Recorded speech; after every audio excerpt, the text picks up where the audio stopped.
What if the story of one of the world's oldest civilizations did not begin with kings, armies, or monuments, but with silence? What if long before the name Persia echoed in foreign courts, and long before Iran appeared on modern maps, there was only wind moving across high plateaus and firelight flickering against stone walls? To understand how this land shaped empires, we must travel back to a time before written history, before dynasties, before even memory had a language. Because civilizations are not born in a single moment. They are formed slowly, shaped by geography, climate, and survival. And the story of Iran begins in deep prehistory, on a vast stretch of land known as the Iranian plateau. The Iranian plateau is not an easy land. Surrounded by mountain chains like the Alborz in the north and the Zagros in the west, bordered by deserts such as the Dashti Kavir and the Dashti Lut, and connected to Mesopotamia, Central Asia, Anatolia, and the Indus Valley, it sits at a crossroads of continents. This geography made it both protected and exposed, isolated yet connected. For tens of thousands of years, human beings crossed this region. Archaeological discoveries in the Zagros Mountains show evidence of human presence going back at least 100,000 years. These early inhabitants were hunter-gatherers who adapted to harsh winters, steep terrain, and seasonal migration patterns. The land demanded resilience. Survival here required intelligence, mobility, and cooperation. Those traits would later define the civilizations that emerged from this soil. Around 10,000 BCE, as the last ice age gradually ended, climate shifts began transforming parts of the plateau. Wild grains grew along foothills, and small human communities began experimenting with early agriculture. One important archaeological site, Tepe Ganj Dara, reveals some of the earliest known evidence of goat domestication in the region, dating back to roughly the 9th millennium BCE. This was not an empire. It was something quieter, but far more revolutionary. It was the shift from wandering to settling, from hunting to cultivating, from temporary shelters to permanent dwellings. Mud brick homes began appearing. Pottery emerged. Tools became more specialized. Burial sites suggest ritual behavior and early spiritual awareness. Communities were no longer just surviving, they were organizing. By 7000 to 6000 BCE, settlements expanded in number and complexity. Sites such as Tepe Sialk, near present-day Kashan, show long sequences of habitation that reveal technological progress over millennia. Agriculture became more efficient. Trade began to connect distant villages. Obsidian, metals, and crafted goods traveled along early exchange routes. Even before formal states existed, networks of interaction were forming. The plateau was becoming part of a broader world of early civilization. To the west, in Mesopotamia, societies such as Sumer were developing writing and urban centers. To the east, the Indus Valley civilization would eventually flourish.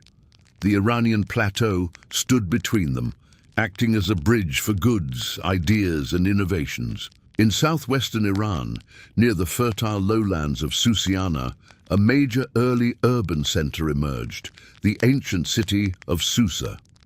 By the late 4th millennium BCE, this region saw the development of the Proto-Elamite culture.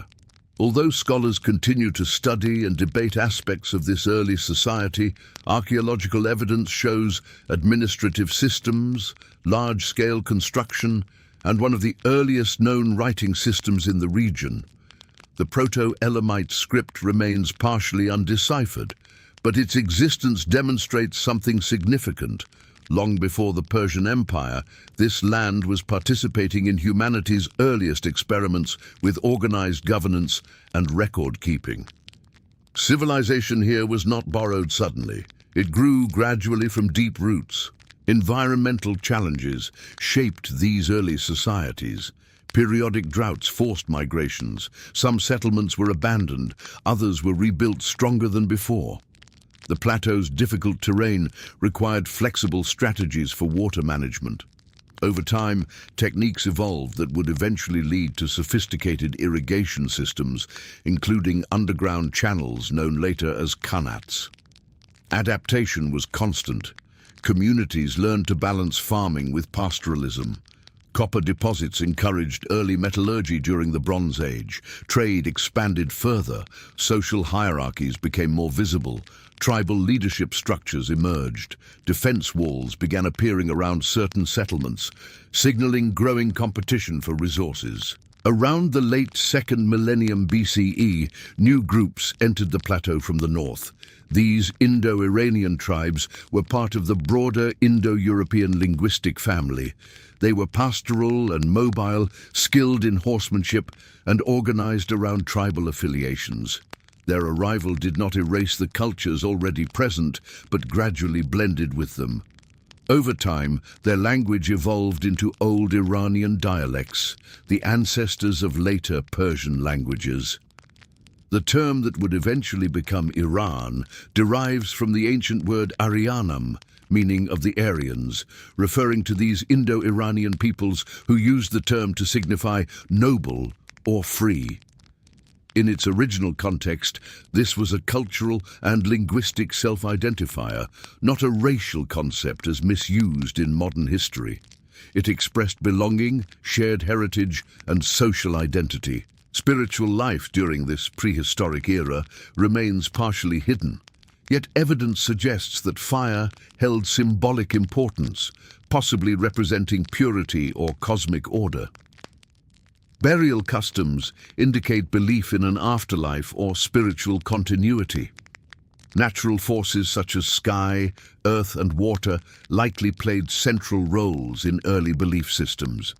These spiritual foundations would later influence one of the world's oldest recorded religious traditions. But even in prehistory, the people of the plateau were searching for meaning. They were observing the stars, respecting the elements, and building rituals around life and death. Culture was forming quietly, beneath the surface of time. By the end of the Bronze Age, the Iranian plateau was no longer merely a land of scattered villages. It had become a network of settlements connected by trade, shaped by tribal identities, strengthened by adaptation, and enriched by cultural exchange. It was not yet a unified state, and no single ruler governed its vast expanse. But the foundations were laid. The land had shaped a people accustomed to hardship, mobility, and negotiation. Geography had trained them, climate had tested them, exchange had broadened them. Civilizations do not appear suddenly. They are prepared over centuries. The Iranian plateau was preparing for something greater. Soon, from among these evolving tribal societies, organized kingdoms would rise. Names such as the Medes and the Persians would enter recorded history. Empires would stretch from the Indus River to the Mediterranean Sea. But all of that began here, in a time before crowns and conquest, when survival itself was the greatest achievement. Before Persia became known to the world, before Iran became a modern nation, there was a plateau of mountains and deserts where human endurance forged identity. The story did not begin with power, it began with adaptation. And in that adaptation, the seeds of one of history's most enduring civilizations were planted. What transforms scattered tribes into a kingdom? At what moment does a people stop surviving and begin ruling? The Iranian plateau had already spent thousands of years preparing its inhabitants through hardship, migration, and adaptation. Now, as we move into the 1st millennium BCE, the stage shifts. The era of prehistoric settlements gives way to organized tribal federations, early monarchies, and the first recognizable Iranian states. History begins to record names. Power begins to consolidate. Identity begins to sharpen. By the early 1st millennium BCE, the Iranian plateau was home to various Indo-Iranian groups who had gradually settled across the region. These tribes shared linguistic and cultural roots, but were politically fragmented. Among them, two groups would rise to particular prominence, the Medes and the Persians. They did not initially arrive as empire builders. They were pastoral tribes organized around clan leadership, warrior elites, and shifting alliances. Yet geography once again played a decisive role. Positioned between Mesopotamia to the west and Central Asia to the northeast, these tribes found themselves in constant interaction and often conflict with powerful neighbors. To the west stood the Assyrian Empire, one of the dominant military powers of the ancient Near East. Assyrian inscriptions from the 9th century BCE mention encounters with Median and Persian tribes. These records do not describe mighty empires, but rather loosely organized groups paying tribute or resisting domination. However, pressure from Assyria may have accelerated political consolidation among the Medes. External threats often force unity. What had once been independent clans slowly developed stronger central leadership. By the 7th century BCE, the Medes had formed a recognizable kingdom in northwestern Iran. Classical Greek historian Herodotus later described a sequence of Median kings, beginning with Deioces, who allegedly centralized authority and established a capital at Ecbatana, known today as Hamadan. While some details of Herodotus's account remain debated among historians, archaeological and textual evidence confirms that a Median political structure did emerge during this period. Ecbatana became an important center, strategically located and defensible, surrounded by mountain terrain that offered protection. The Medes were not merely reacting to Assyrian expansion, they eventually played a key role in Assyria's downfall. In 612 BCE, a coalition of Medes and Babylonians captured Nineveh, the Assyrian capital. This event reshaped the balance of power in the Near East. For the first time, an Iranian people stood among the major regional powers. The Median kingdom expanded its influence across parts of Anatolia and western Iran. Yet even at its height, Median power retained a federated character. Authority was strong, but not absolute. Tribal loyalties remained important. Meanwhile, in the south of the plateau, another group was growing in strength, the Persians. They settled in a region known as Pars, later called Fars, near the Persian Gulf.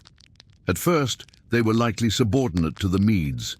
Assyrian records mention them as a smaller tribal entity, but history rarely moves in straight lines.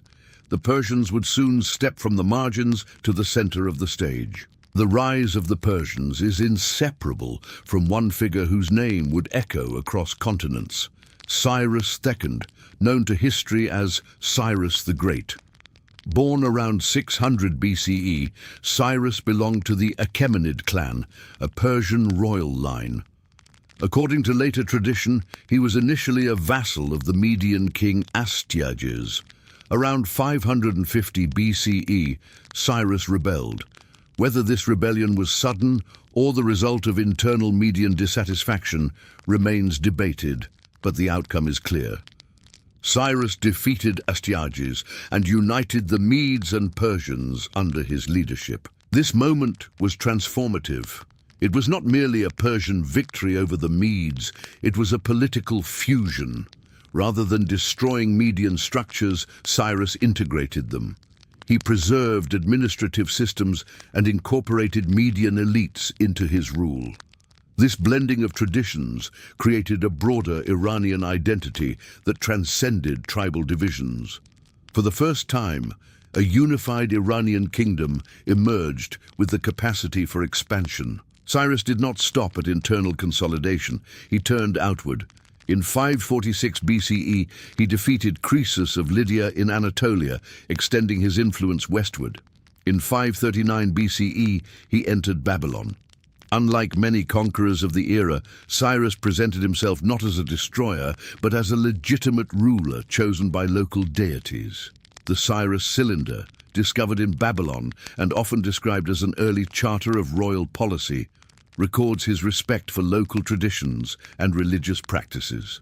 While modern interpretations sometimes exaggerate its language, the cylinder does demonstrate a strategic approach to governance rooted in accommodation rather than forced assimilation. With Cyrus's victories, the Achaemenid Empire was born. Stretching from Central Asia to the Mediterranean, it became the largest empire the world had yet seen.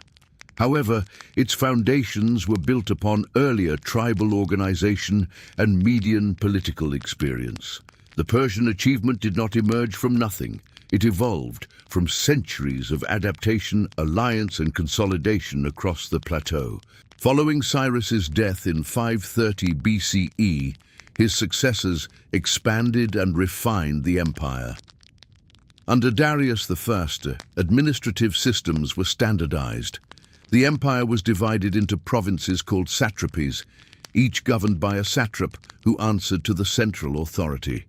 Infrastructure projects connected vast territories. Roads such as the Royal Road facilitated communication and trade. Monumental architecture rose at sites like Persepolis, symbolizing imperial unity and diversity. Yet despite its scale, the Achaemenid state retained traces of its tribal origins. Loyalty to clan and king remained deeply embedded. The ruler was not merely a political authority, but a symbolic figure representing order against chaos.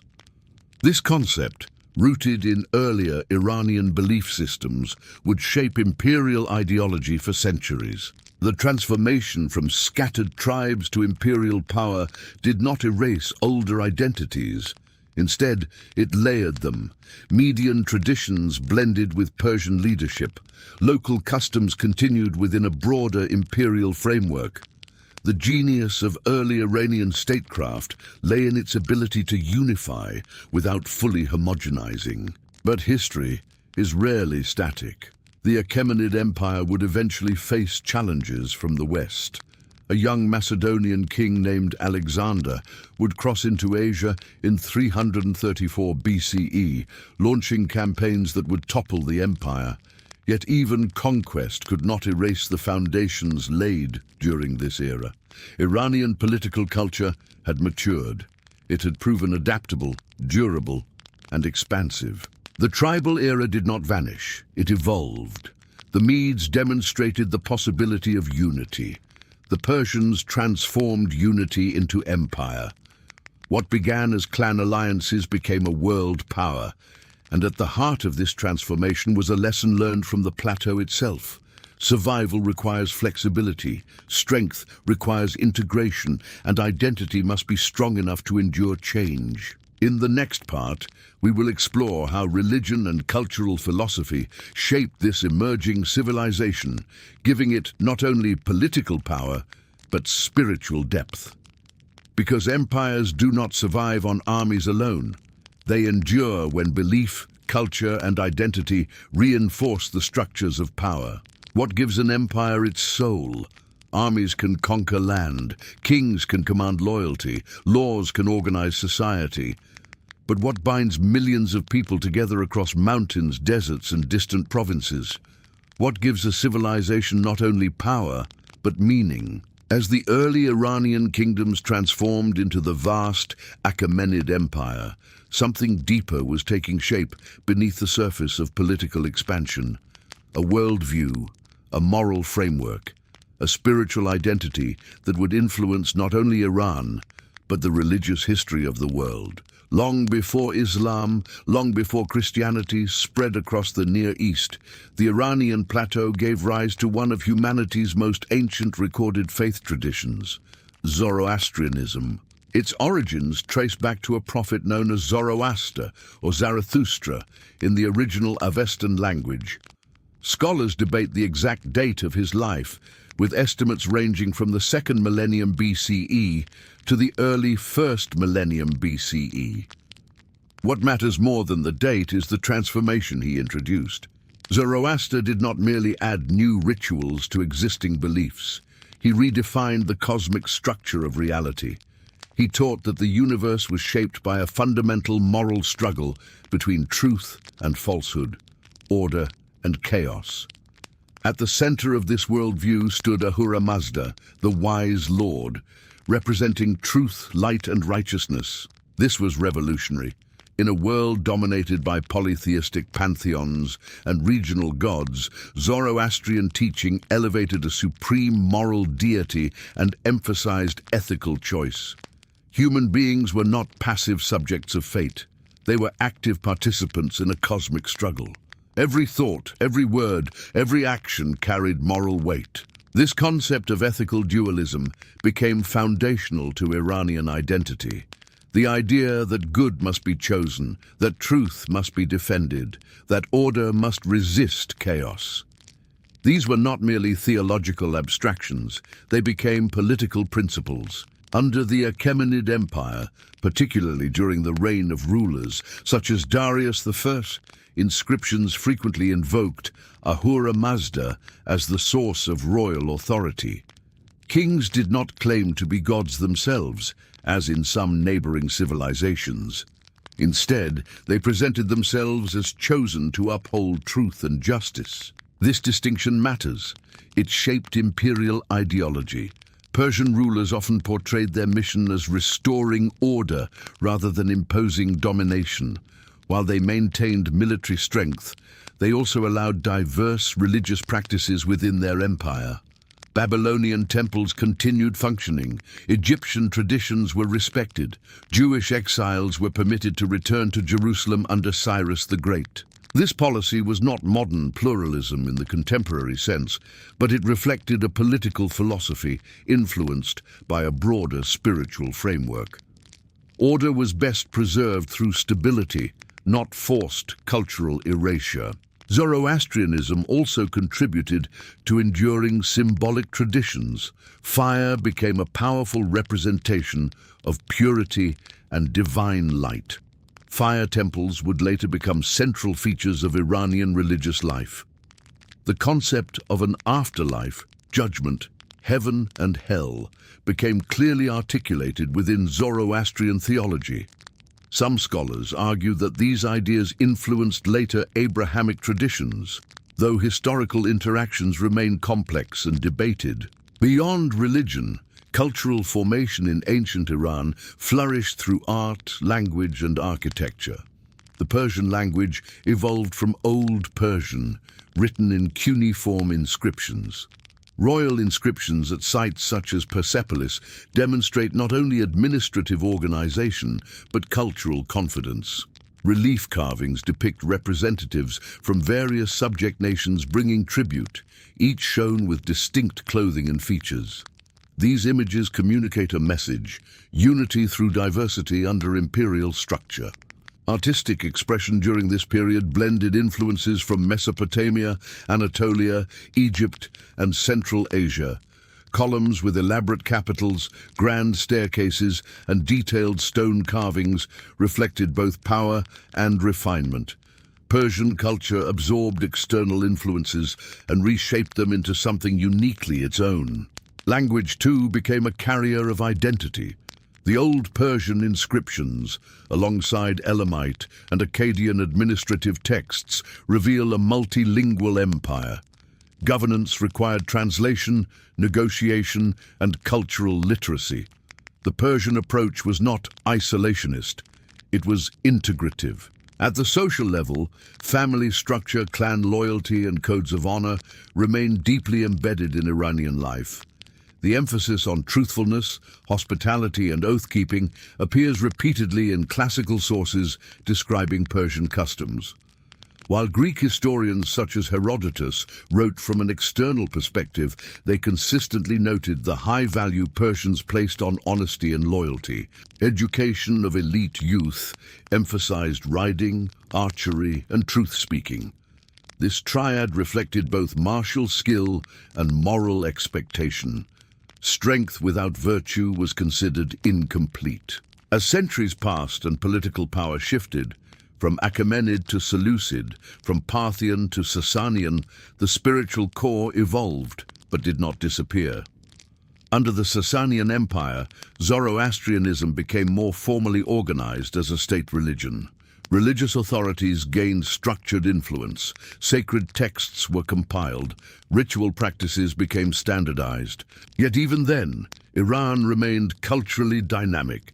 Trade along the Silk Road connected it to Rome, India, and China. Artistic motifs blended Greco-Roman styles with Persian themes. Philosophical exchanges occurred across religious boundaries. This layering of influences produced a civilization both confident and adaptable. Spiritual tradition provided continuity. Cultural openness allowed renewal. By the time Islam emerged in the 7th century CE, Iran was not spiritually empty. It possessed a deeply rooted intellectual and religious heritage. The eventual encounter between Islam and Iranian civilization would not erase the past, but transform it. Persian language would re-emerge in new literary forms. Islamic theology would interact with earlier philosophical traditions.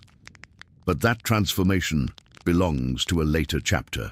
In this era of religious and cultural formation, the essential foundations were laid.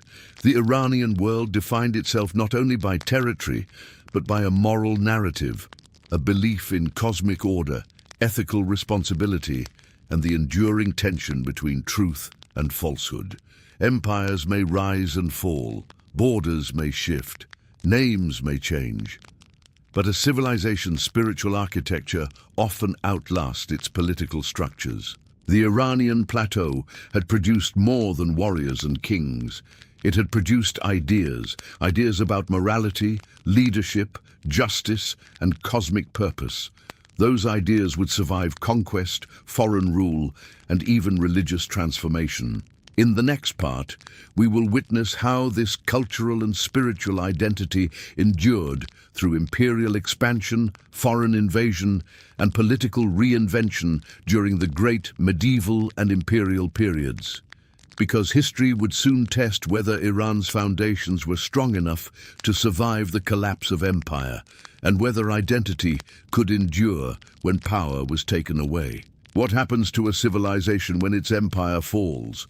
Does identity disappear with the last king, or does it retreat, adapt, and wait for another moment to rise again? The Iranian world would soon face one of the greatest tests in its history. Political power would collapse, foreign armies would conquer its cities, dynasties would vanish, yet something deeper would endure. When Alexander the Great defeated the last Achaemenid ruler in the 4th century BCE, the political structure that had unified the Iranian plateau fractured.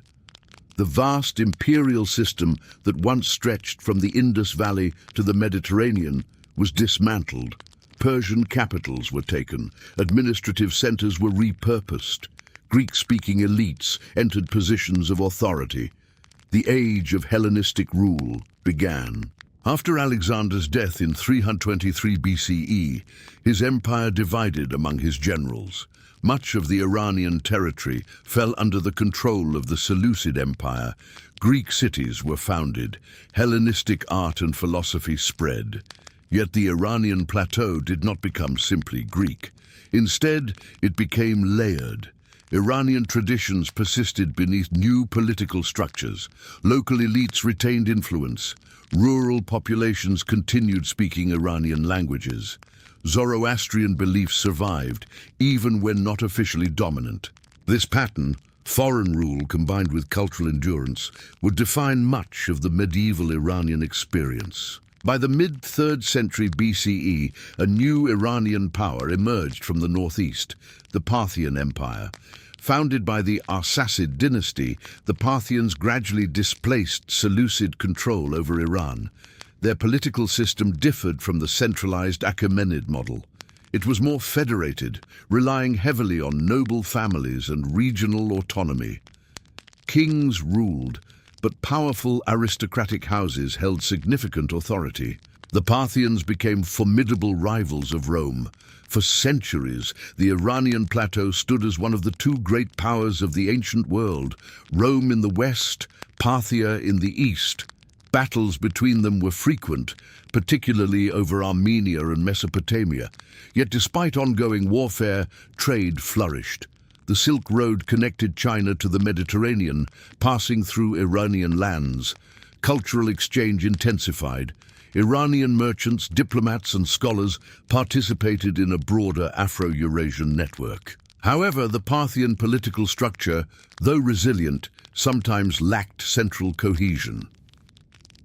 In the 3rd century CE, another transformation occurred.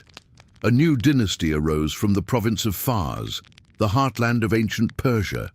This dynasty would consciously claim continuity with the Achaemenid legacy. It was the Sasanian Empire.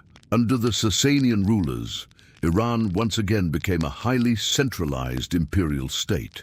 They revived aspects of earlier Persian symbolism and court ceremony. Zoroastrianism was formalized as the state religion, and religious authorities gained structured influence within governance. Monumental architecture returned, as seen in sites like Ctesiphon, whose massive vaulted hall, the Tak Kasra, symbolized imperial grandeur. The Sasanian Empire stood as Rome's equal and later as Byzantium's rival. Diplomatic negotiations, military campaigns, and shifting alliances defined centuries of interaction. Persian cavalry units were highly respected. Court culture flourished. Persian literature and artistic traditions deepened. Administrative reforms strengthened taxation and governance. Yet even as the Sasanians revived imperial power, new religious currents moved quietly across the region. Christianity spread within parts of the empire. Jewish communities continued thriving. Manichaeism, founded by the prophet Mani in the 3rd century CE, offered a universalist religious message, blending elements from multiple traditions. The Iranian world remained spiritually dynamic. Then, in the 7th century, a profound shift occurred. From the Arabian Peninsula emerged a rapidly expanding force united under the banner of Islam. Within a few decades, Arab Muslim armies defeated Sasanian forces in decisive battles. By 651 CE, the last Sasanian ruler had fallen. Political authority shifted once again, this time to the early Islamic Caliphate. At first glance, this might appear as a complete rupture. The official religion changed. Arabic became the administrative language. New ruling elites governed former Persian territories. Yet history rarely erases so cleanly. Instead, it transforms. Persian culture adapted to Islamic civilization in remarkable ways.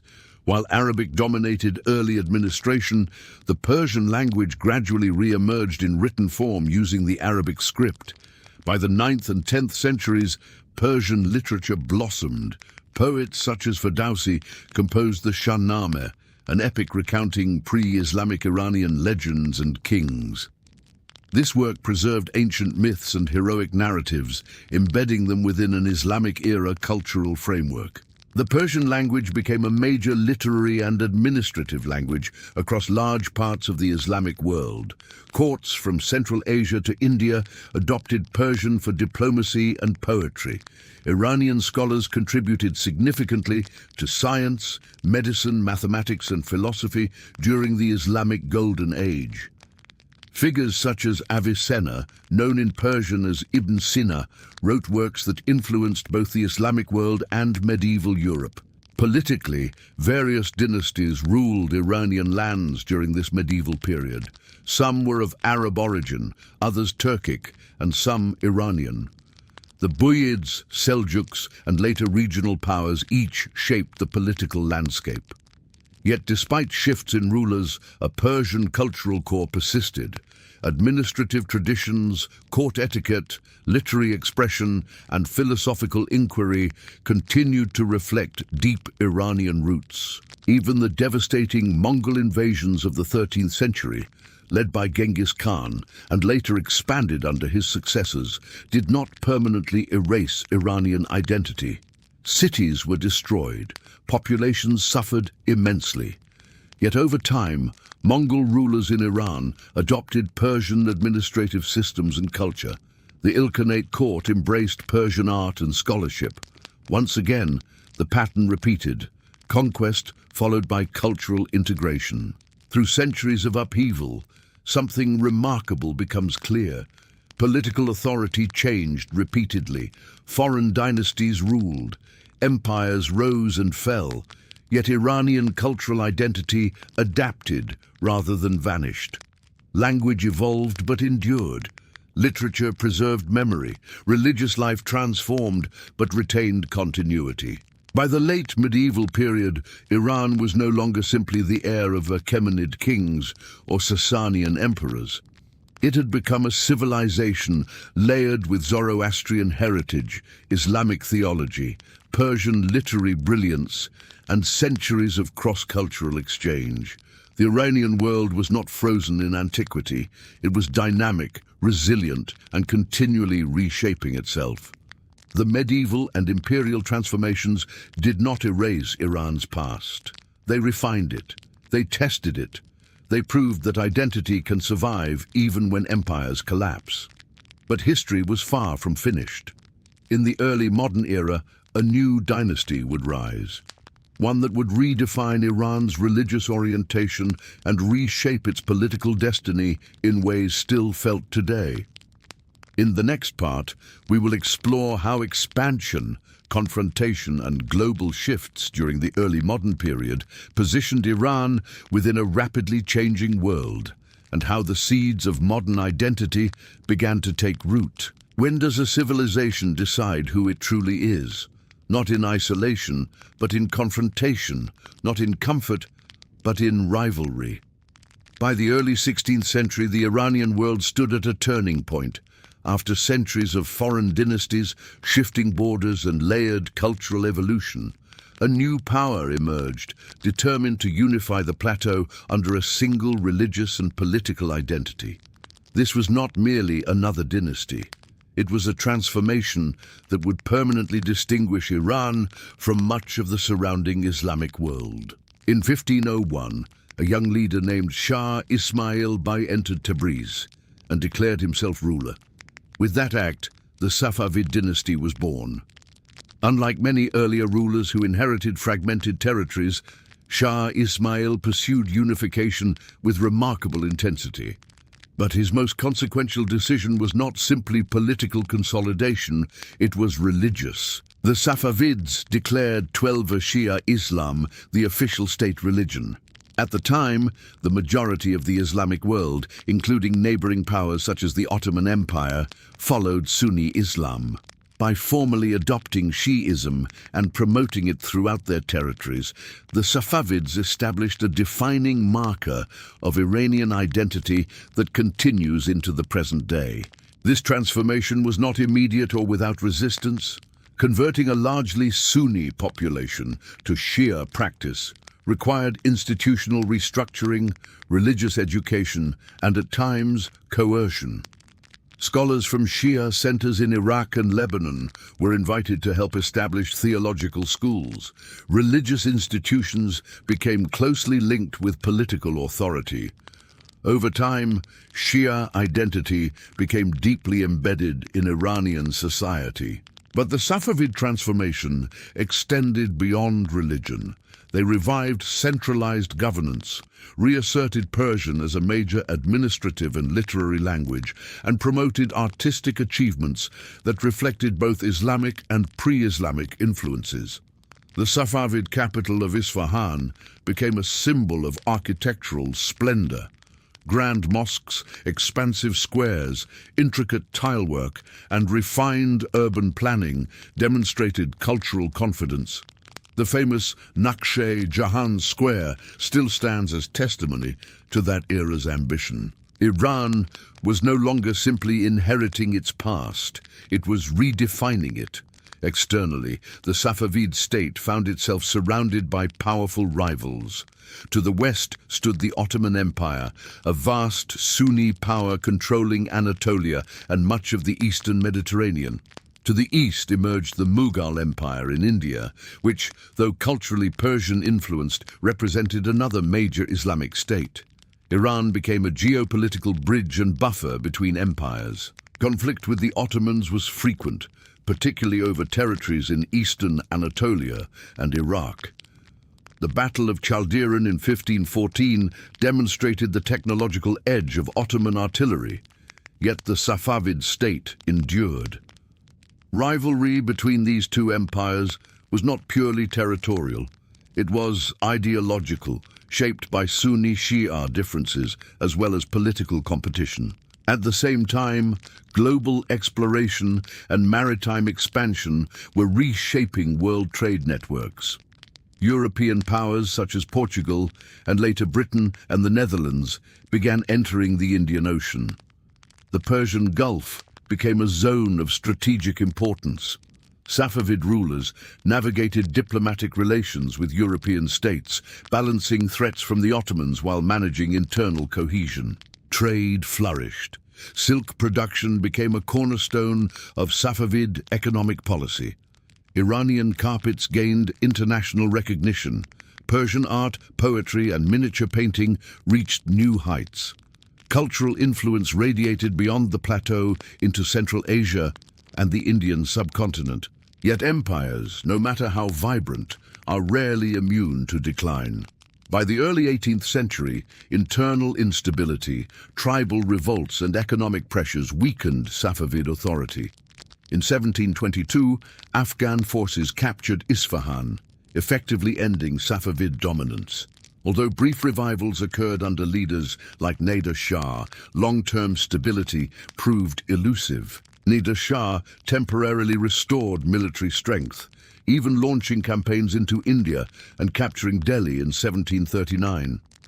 His reign demonstrated that Iranian power could still project outward forcefully.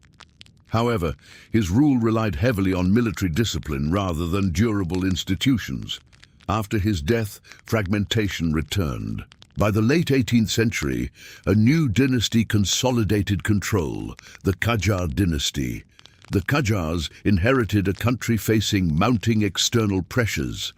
Unlike earlier eras where Iran rivaled Rome or the Ottomans as an equal, the 19th century introduced a different kind of challenge: European imperial expansion. Russia advanced southward into the Caucasus. Britain extended influence from India. Iran became entangled in what historians often call the Great Game, a strategic rivalry between Russia and Britain for dominance in Central Asia. Unlike earlier conquests that sought territorial annexation, European powers often pursued economic concessions, trade privileges, and political influence. Treaties such as the Treaty of Gulistan, 1813, and the Treaty of Turkmenchai, 1828, forced Iran to cede territory to Russia. These losses marked a painful shift in the balance of power. For centuries, Iran had been an empire shaping regional affairs. Now it faced the reality of negotiating with industrialized European states whose military technologies and economic systems were rapidly advancing. Internally, reform movements began emerging. Intellectuals debated modernization, constitutional governance, and national sovereignty. By the early 20th century, dissatisfaction with absolute monarchy and foreign interference led to the Constitutional Revolution of 1905-1911. This movement established a parliament and introduced new political frameworks aimed at limiting royal authority. Although the Qajar dynasty survived this period, its authority weakened significantly. The age of early modern empire had transitioned into an era of global politics dominated by industrial powers. Iran stood at another crossroads.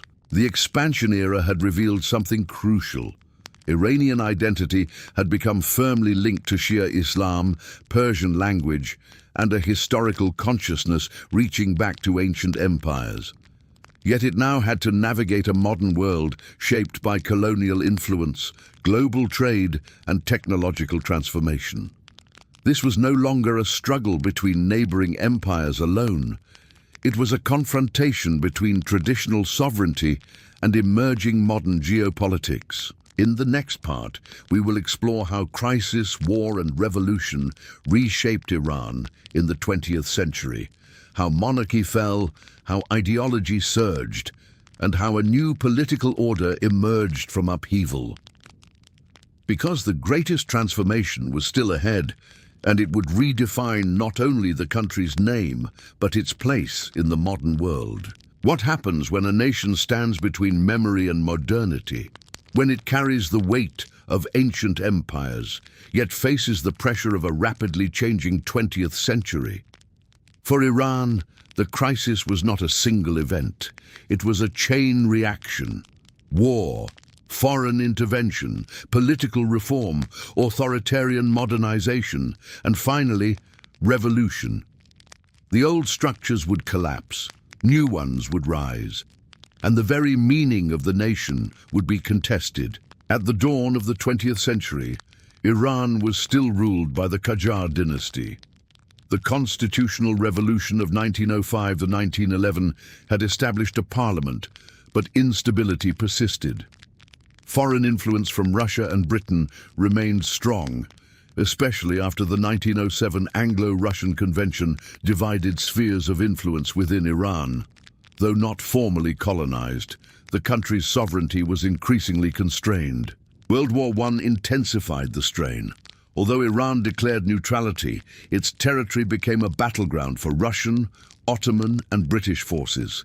Economic hardship, famine, and political fragmentation followed. When the war ended, the country was exhausted, vulnerable, and searching for stability. In 1921, a military officer named Reza Shah Pahlavi emerged as a central figure. By 1925, he had deposed the last Qajar ruler and established the Pahlavi dynasty. His vision was clear: modernize, centralize, and strengthen Iran to prevent foreign domination. Inspired in part by reform movements in Turkey under Mustafa Kemal Ataturk, Reza Shah pursued rapid state building. He expanded infrastructure, built railways, strengthened the army, and promoted secular education. Tribal autonomy was reduced in favor of centralized authority. Traditional dress codes were challenged. Legal reforms aimed to modernize the judiciary. For some, these policies represented national revival. For others, they felt abrupt and coercive. In 1935, Reza Shah formally requested that foreign governments use the name Iran in diplomatic correspondence instead of Persia. While both names had long histories, Iran derived from ancient linguistic roots meaning land of the Aryans, reflecting indigenous usage. The decision was symbolic, signaling a desire to project a modern national identity distinct from Orientalist stereotypes attached to Persia. The change did not erase history, it reframed it. However, geopolitical tensions once again disrupted internal ambitions. During World War II, Allied forces invaded Iran in 1941, concerned about German influence and seeking supply routes to the Soviet Union. Reza Shah was forced to abdicate in favor of his son, Mohammad Reza Pahlavi. The young monarch inherited a country under occupation, but poised for post-war transformation. The Cold War era intensified strategic competition. In 1951, Prime Minister Mohammad Mossadegh nationalized Iran's oil industry, challenging British economic control. His move was widely popular domestically, but deeply controversial internationally. In 1953, a coup supported by British and American intelligence agencies removed Mossadegh from power and strengthened the Shah's authority.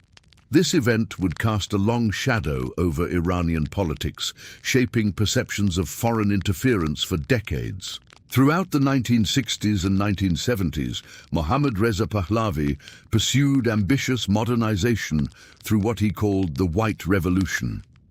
Land reforms, women's suffrage, industrial expansion, and literacy campaigns were introduced. Economic growth accelerated, fueled by oil revenues. Urbanization increased. Iran appeared from the outside to be rapidly modernizing. Yet beneath economic development, political repression intensified. The Shah's secret police, Savak, monitored dissent. Opposition groups, including religious leaders, secular intellectuals, and leftist movements, criticized authoritarian rule and growing inequality. Rapid modernization disrupted traditional social structures. Many felt disconnected from both the pace and direction of change. Among the most influential critics was a cleric named Ruhollah Khomeini. Exiled for his opposition to the Shah's reforms and foreign alliances, Khomeini articulated a vision that combined Shia theology with political activism. His message resonated with diverse segments of society dissatisfied with authoritarian governance and perceived Western influence. By the late 1970s, economic strain, inflation, and political unrest converged. Protests grew in scale, demonstrations expanded across cities, strikes paralyzed industries. The Shah's government struggled to maintain control. In January 1979, Mohammad Reza Pahlavi left Iran. In February, Khomeini returned from exile to massive public istiqbal. The monarchy collapsed. A national referendum established the Islamic Republic of Iran. A new constitution created a hybrid political system combining elected institutions with clerical oversight under the concept of guardianship of the jurist. The revolution marked not merely a regime change, but a profound ideological shift. Soon after, external conflict reinforced internal consolidation. In 1980, Iraq under Saddam Hussein invaded Iran, launching a brutal 8-year war. The Iran-Iraq War caused massive casualties and economic devastation, yet it also fostered a powerful sense of national unity and resistance. Despite international isolation and internal challenges, the new republic survived. The crisis era reshaped Iran fundamentally. The monarchy that had ruled for decades was replaced by a theocratic republic. Relations with Western powers deteriorated sharply. Political structures transformed. Yet once again, the deeper pattern of Iranian history emerged: adaptation under pressure.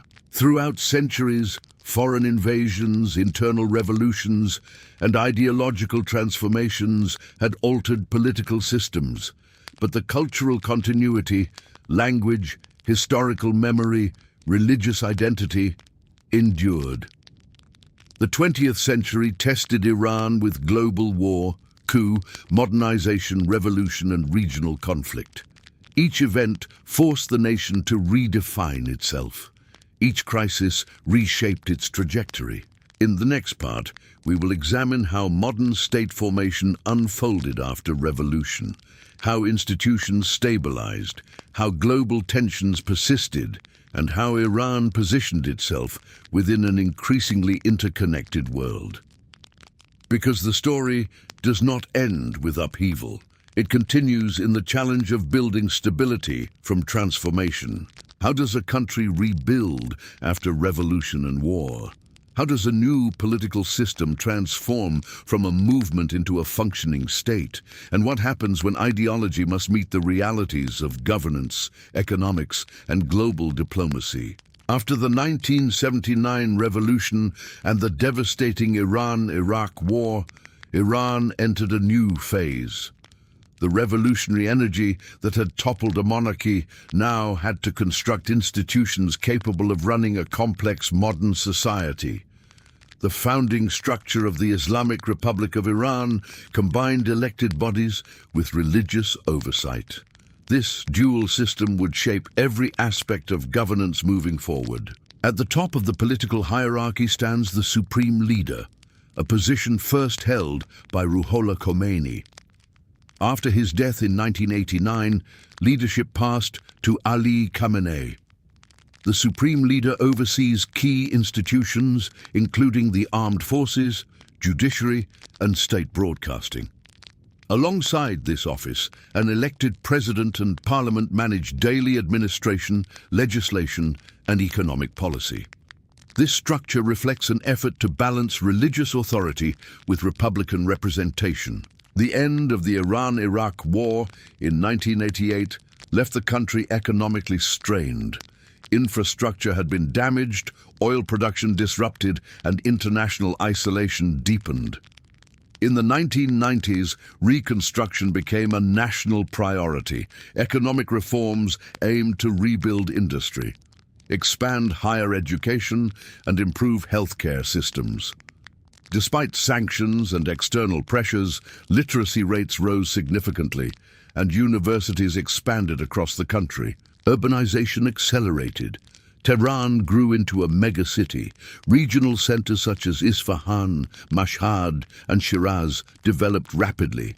Infrastructure projects improved roads, energy networks, and telecommunications. A young population, many born after the revolution, began shaping social dynamics in new ways. The 1997 election of President Mohammad Khatami signaled a period of reformist momentum.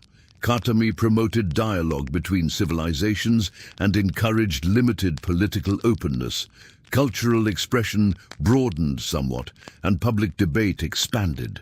However, reform efforts encountered institutional resistance within the political system, reflecting ongoing tension between conservative and reformist visions. In the early 2000s, Iran's nuclear program became a central international issue. Iranian officials maintained that nuclear development was for civilian energy purposes, while several Western governments raised concerns about potential military dimensions.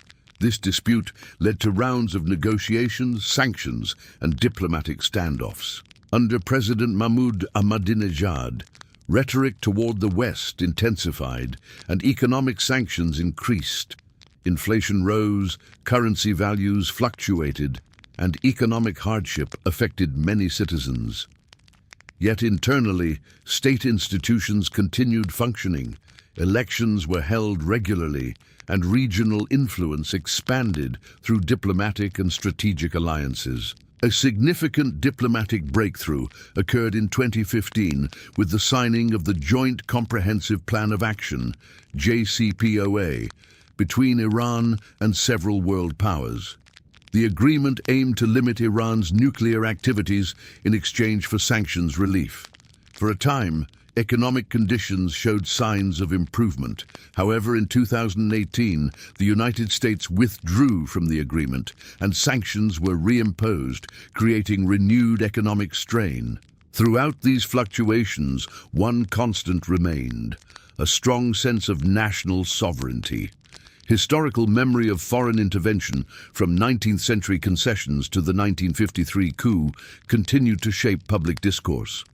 Political debates inside Iran often revolve around how to protect independence while engaging the global economy. Demographically, Iran's population is highly educated and urban. Women participate widely in higher education and professional sectors. Cultural production, cinema, literature, music, and art remains vibrant. Iranian filmmakers have received international recognition at global festivals, reflecting a society that balances tradition and creativity. Technological adoption has also expanded. Internet access, though regulated, connects millions of citizens to global conversations. A young generation born decades after the revolution navigates identity in complex ways, rooted in Persian heritage, influenced by Islamic values, and aware of global culture. Modern state formation in Iran has therefore been neither linear nor static. It has involved negotiation between ideology and pragmatism, between elected institutions and clerical authority, between economic aspiration and international constraint. Regionally, Iran plays a significant role in Middle Eastern geopolitics. Its policies influence events in Iraq, Syria, Lebanon, and beyond. Supporters describe this as strategic defense of national interests. Critics see it as interventionist. Regardless of perspective, Iran remains a central actor in regional dynamics. Internally, political participation continues through regular elections, though debates persist regarding candidate eligibility and institutional oversight. Civil society organizations operate within defined frameworks. Economic diversification remains a challenge, especially with dependence on oil revenues amid global market volatility. What defines this modern era is endurance. Despite sanctions, diplomatic tensions, economic fluctuations, and internal debate, state structures have persisted for over 4 decades.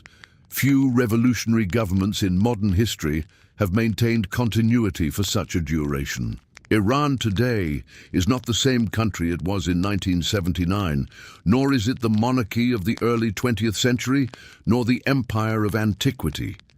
It is a complex, modern state shaped by layers of history, imperial legacy, religious scholarship, constitutional struggle, revolution, and reconstruction. The next and final part explores how all these centuries converge into present-day identity. How does Iran see itself in the 21st century? How do ancient Persia, Shia theology, revolutionary ideology, and global modernization coexist within one nation? To understand that, we must step into the present, where history is not just remembered, but lived every day. What does it mean to be Iranian in the 21st century? To carry the weight of an empire that stretched from the Indus to the Mediterranean, the memory of Zoroastrian temples, centuries of Islamic scholarship, centuries of conquest, reform, revolution, and global pressure. Present-day Iran is the living intersection of history, culture, religion, and politics, a nation constantly negotiating between past and present, tradition and modernity, perception and reality. Iran's national identity today reflects a layered heritage. Its Persian roots, dating back to the Achaemenid and Sasanian empires, remain a source of pride. Archaeological sites such as Persepolis, Nakshi Jahan and Pasargadae are daily reminders of the grandeur of early Iranian civilization. Classical Persian literature, the works of Ferdowsi, Hafez, Sadi and Rumi, continues to shape cultural consciousness, informing language, philosophy and art. This heritage emphasizes storytelling, morality, justice, and human experience across centuries. At the same time, Islam, specifically Twelver Shia Islam, is deeply intertwined with national identity. The Safavid decision to make Shi'ism the state religion was not merely a religious choice. It became a unifying social and political framework that distinguishes Iran from many of its neighbors. Religious rituals, pilgrimage sites like Mashhad with the shrine of Imam Reza, and public commemorations such as Ashura are both spiritual practices and expressions of collective identity. Modern Iran also reflects the legacies of revolution and reform. The Islamic Republic, established after 1979, embodies ideological principles emphasizing sovereignty, social justice, and religious governance. Political institutions, public discourse, and media continue to operate within frameworks set by revolutionary principles, even as debates about reform, liberalization, and engagement with the wider world persist. Citizens navigate complex social, political, and economic realities, balancing respect for tradition with aspirations for modernization. Culturally, Iran is diverse. Ethnic groups including Persians, Azeris, Kurds, Lurs, Arabs, Baluchis, and Turkmen coexist within one state. Languages, customs, and regional traditions vary widely, yet shared history, language, and religion create strong bonds of national cohesion. This diversity is reflected in music, cuisine, dress, and festivals, offering a rich tapestry that is distinctly Iranian. Globalization and technology have also reshaped identity. Iran's population is highly connected through the internet, satellite media, and social networks. Young people access global trends while maintaining awareness of Iranian history and values. This interaction produces dynamic cultural expressions from cinema and literature to music, fashion, and digital media. Iranian filmmakers, writers, and artists have gained international recognition, demonstrating the resilience and adaptability of Iranian culture. Iran's international image, however, remains complex. Centuries of foreign intervention, the 1953 coup, revolution, the Iran-Iraq war, and geopolitical tensions have influenced how the country is perceived.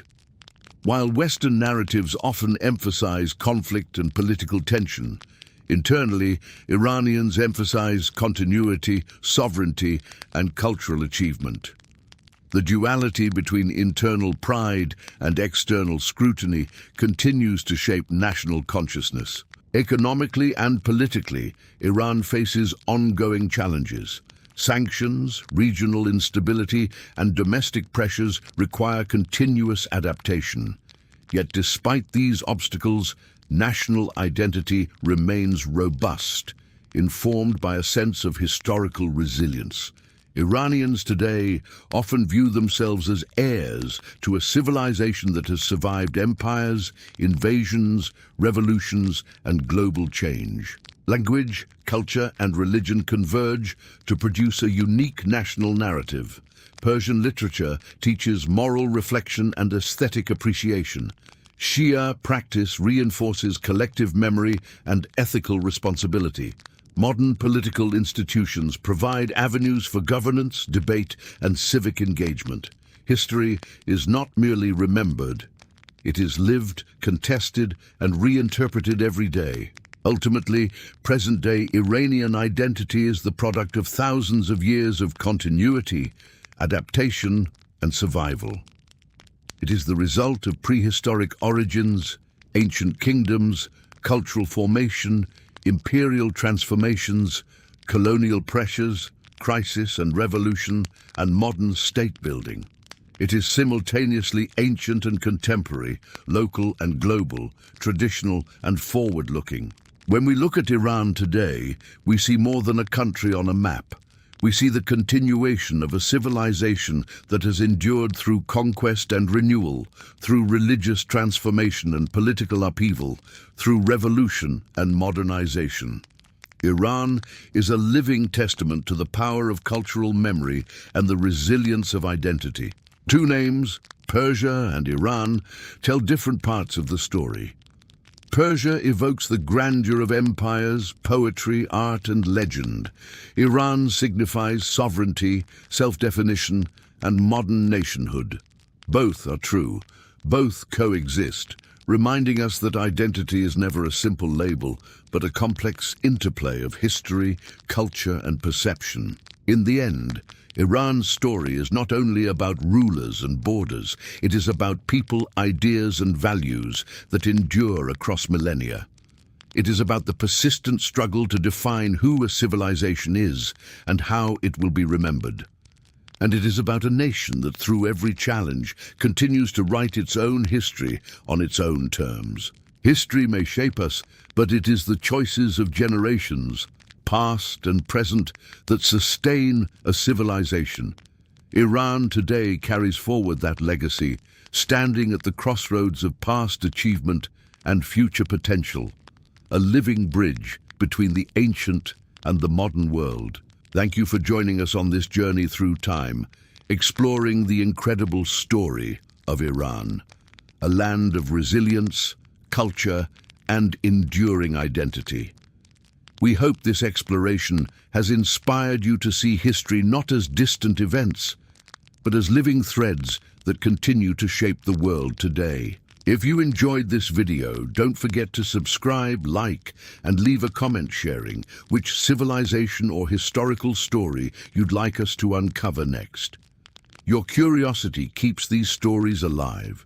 May the lessons of the past guide us toward understanding, respect, and a deeper appreciation of the rich tapestry of human history. Until next time, keep exploring, keep questioning, and let history illuminate your journey.